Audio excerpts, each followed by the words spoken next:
Assalamualaikum warahmatullahi wabarakatuh. Nama saya Siti Oktaviani dengan NPM 1704104147. Di sini saya akan menjelaskan tentang bank dan lembaga keuangan syariah.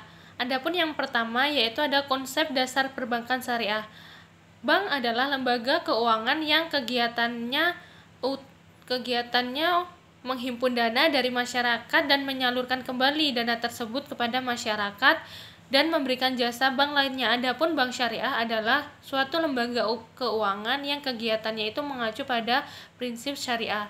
Selanjutnya ada dasar hukum lembaga keuangan syariah, ada Undang-Undang Nomor 7 Tahun 1992 tentang perbankan. Yang kedua ada Undang-Undang Nomor 10 Tahun 1998 tentang perubahan Undang-Undang Nomor 7 1992. Yang ketiga ada PP Nomor 72 Tahun 1992 tentang bank berdasarkan bagi hasil. Kemudian ada produk bank dan LKS itu ada tabungan syariah, deposito syariah, gadai syariah, ada giro syariah, ada pembiayaan syariah. Kemudian selanjutnya ada perbedaan bank syariah dan konvensional. Itu ada bank yang beroperasi dengan prinsip syariah. Kemudian ada bank tata cara pengoperasiannya itu mengacu pada Al-Quran dan hadis. Kemudian ada perbedaan bank dan non-bank.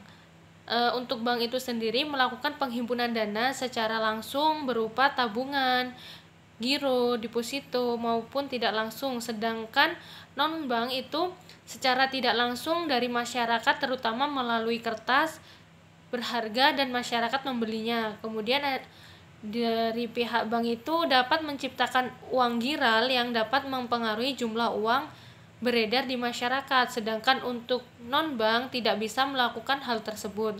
Kemudian yang ketiga, tujuan utama penyetoran dana di bank adalah kenyamanan, pendapatan bunga, dan keamanan, sedangkan untuk non-bank itu untuk mendapatkan penghasilan tambahan.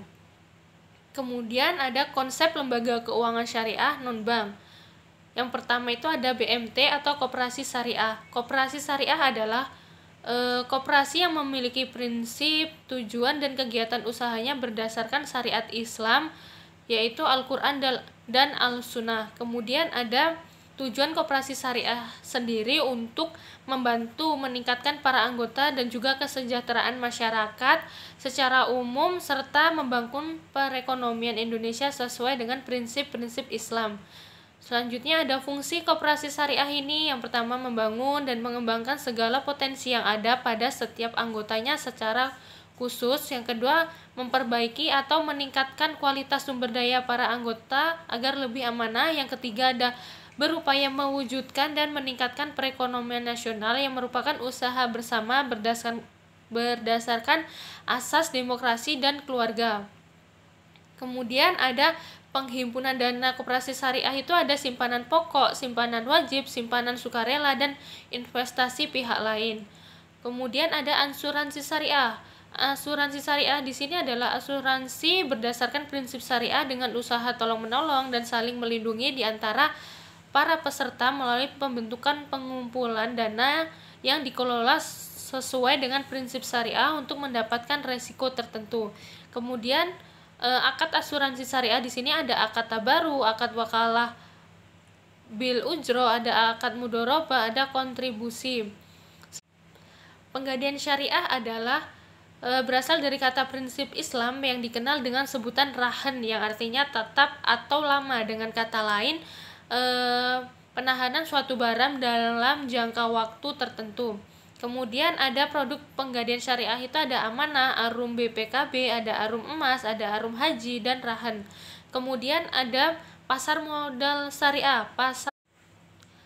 Pasar modal syariah menurut Undang-Undang Nomor 8 Tahun 1995 tentang pasar modal menyatakan bahwa yang dimaksud pasar modal adalah kegiatan yang berkaitan dengan penawaran umum, perdagangan efek yang diterbitkan serta lembaga dan profesi yang berkaitan dengan efek. Kemudian ada instrumen pasar modal syariah itu ada sekuritas aset, ada sekuritas utang, dan ada sekuritas modal. Selanjutnya ada pasar uang syariah. Pasar uang adalah mekanisme memperdagangkan dana jangka pendek, yaitu dana jangka kurang dari 1 tahun.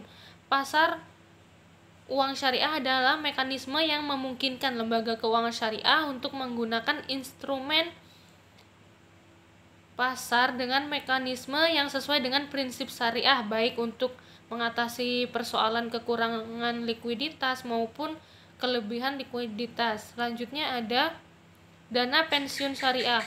Dana pensiun syariah adalah dana pensiun yang dikelola, dijalankan berdasarkan pada prinsip syariah. Tujuan dari pensiun syariah untuk memelihara kesenambungan penghasilan waktu tua nanti ketika yang bersangkutan tidak mampu bekerja lagi. Kemudian ada pentingnya program pensiun syariah ini adalah seseorang yang sudah berhenti bekerja tidak lantas berhenti juga untuk hidup. Seseorang yang masih memiliki kemampuan untuk memenuhi biaya hidup akan relatif merasa lebih tenang dalam menjalani hidup. Kemudian jika semua orang hidup dengan tenang, akan lebih mudah untuk menciptakan harmoni sosial di dalam kehidupan bermasyarakat. Itulah tadi pemaparan yang dapat saya sampaikan. Apabila ada kesalahan dalam kata-kata, saya mohon maaf. Saya akhiri, wabillahi taufiq wal hidayah. Wassalamualaikum warahmatullahi wabarakatuh.